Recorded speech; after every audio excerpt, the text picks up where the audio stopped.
বিশ্বজোড়া পাঠশালা মোর সবার আমি ছাত্র।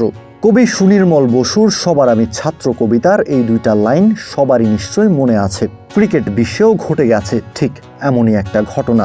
ভারত পাকিস্তানের রেষারেষি ছাপিয়ে ভারতীয় এক ক্রিকেটারের বায়োপিক অনুপ্রাণিত করেছে পাকিস্তানের এক ক্রিকেটারকে, একেবারেই শূন্য থেকে তুলে এনেছে বিশ্বকাপের মঞ্চে। ভারতের সাবেক ক্যাপ্টেন মহেন্দ্র সিং ধোনি শুধু ভারতেরই না, গোটা দুনিয়ার ক্রিকেট আইকনদের মধ্যে অন্যতম। ধোনির ক্রিকেটে আসার গল্পটা এর পেছনের অন্যতম একটা কারণ। একটা সময় হাল ছেড়ে দিয়েও নিজের উপর বিশ্বাস আর জেদ নিয়ে শূন্য থেকে আবার শুরু করা, এরপর বিশ্বনন্দিত ক্রিকেটার হয়ে ওঠা। ধোনির biopic MS Dhoni the untold story সিনেমাটির দাগ কেটেছে কোটি ভক্তের মনে। তেমনি একজন পাকিস্তানি স্পিনার ওসমান তারিক, একসময় ক্রিকেট ছেড়ে দেয়া 28 বছর বয়সী এই স্পিনারের জীবনের মোড় ঘুরিয়ে দিয়েছে MS Dhoni the untold story. এখন যে কোনো ব্র্যান্ডের পুরাতন এসি বদলে নতুন ওয়ালটন এসিতে উপভোগ করুন 25% ছাড়।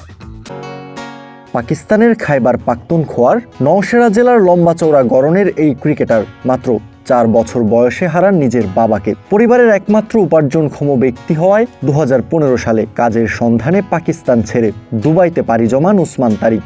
সেখানে শুরুতে অস্থায়ী নানান কাজ করার পর একটা রিয়েল এস্টেট প্রতিষ্ঠানে পারচেস কোঅর্ডিনেটর হিসেবে স্থায়ী চাকরি পান।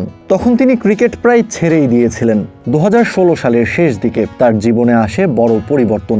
ভারতের সাবেক অধিনায়ক MS ধোনির জীবন ভিত্তিক চলচ্চিত্র গভীরভাবে অনুপ্রাণিত করে তারিককে। বিশেষ করে ধোনির ক্রিকেটে পুরোপুরি মনোযোগ দেওয়ার আগে রেলওয়েতে টিকিট পরীক্ষক হিসেবে কাজ করার বিষয়টি তাকে নাড়া দেয়। নিজের জীবনের সঙ্গে মিল খুঁজে পেয়ে আবারও কঠোর পরিশ্রম ও একাগ্রতা নিয়ে ক্রিকেটে ফেরার সিদ্ধান্ত নেন ওসমান। ভারতের বিপক্ষে ম্যাচ শেষ হওয়ার দুদিন পর নামিবিয়ার বিপক্ষে ম্যাচ শুরুর আগে প্রেস কনফারেন্সে বিনা সংকোচে সে কথা স্বীকার করেছেন ওসমান। MS ধোনির সিনেমা দেখার পরে আমি ক্রিকেটে ফেরার সিদ্ধান্ত নেই। সিনেমাটি দেখে মনে হয়েছিল আমার জীবনের গল্পের সঙ্গে তার অনেক মিল আছে। আমিও তখন চাকরি করছিলাম, ধোনিও ক্রিকেটকে পুরোপুরি গুরুত্ব দেওয়ার আগে চাকরি করতেন।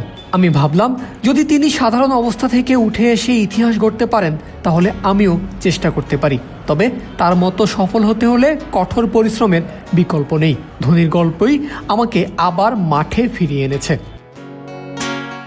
অস্ট্রেলিয়ার বিপক্ষে সিরিজ দিয়ে আন্তর্জাতিক অভিষেকের পর বিশ্বকাপে যুক্তরাষ্ট্রের বিপক্ষে 3 উইকেট নিয়ে দারুণ সূচনা করেন তিনি। ফ্র্যাঞ্চাইজি ক্রিকেটেও CPL, PSL ও IL T20-তে নজর কেড়েছিলেন, তবে পথটা একেবারেই মসৃণ ছিল না ওসমানের।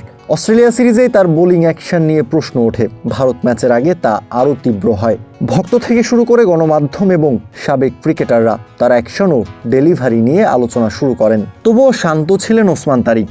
ভারত পাকিস্তান হাই ভোল্টেজ ম্যাচের আগের দিন ভারতের অনুশীলনে দেখা যায় ক্যাপ্টেন সূর্যা কুমার যাদব নেটে বোলিং করছেন ওসমান তারিকের অ্যাকশনে। অর্থাৎ এই স্পিনারকে নিয়ে বাড়তি প্রস্তুতি নিচ্ছে প্রতিপক্ষগুলো। ভারত ম্যাচে প্রেমাদাসা স্টেডিয়ামে প্রায় 90% দর্শক ছিল ভারতীয় সমর্থক। বোলিংয়ে এসে চাপে পড়েছিলেন শাহিন আফ্রিদির মতো অভিজ্ঞ পাকিস্তানি বোলাররাও, কিন্তু তারিক নিজের ছন্দ ধরে রাখেন। 4 ওভারে মাত্র 25 রান দিয়ে নেন একটা উইকেট, সেটাও ছিল সেই সূর্যা কুমার যাদবের। প্রতিপক্ষ দলগুলো তাকে ঘিরে আলাদা পরিকল্পনা করছে, এই বিষয়টিকে ওসমান ইতিবাচকভাবেই দেখছেন। তার মতে এটি তার আত্মবিশ্বাস আরও বাড়িয়ে দেয়। প্রতিপক্ষ দলগুলো আমাকে কিভাবে সামলাবে তা নিয়ে আলাদা প্রস্তুতি নিচ্ছে, এটা আমার জন্য ভালো লক্ষণ। এতে বুঝতে পারি তারা আমাকে গুরুত্ব দিচ্ছে।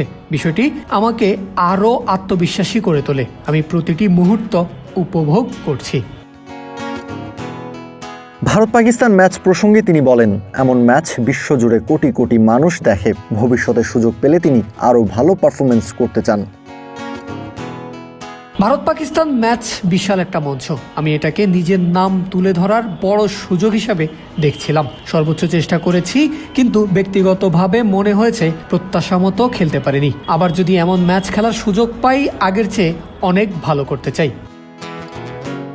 প্রকৃতি কখন কিভাবে কার চোখ খুলে দেবে তা কেউই জানে না, তাই শেখার, বোঝার, জানার আগ্রহ থাকাটা খুব জরুরি। কবি সুনির্মল বসুর ভাষায় হতে হবে সবার ছাত্র। কাউসার শান্ত, ক্রিক ফ্রেঞ্জি।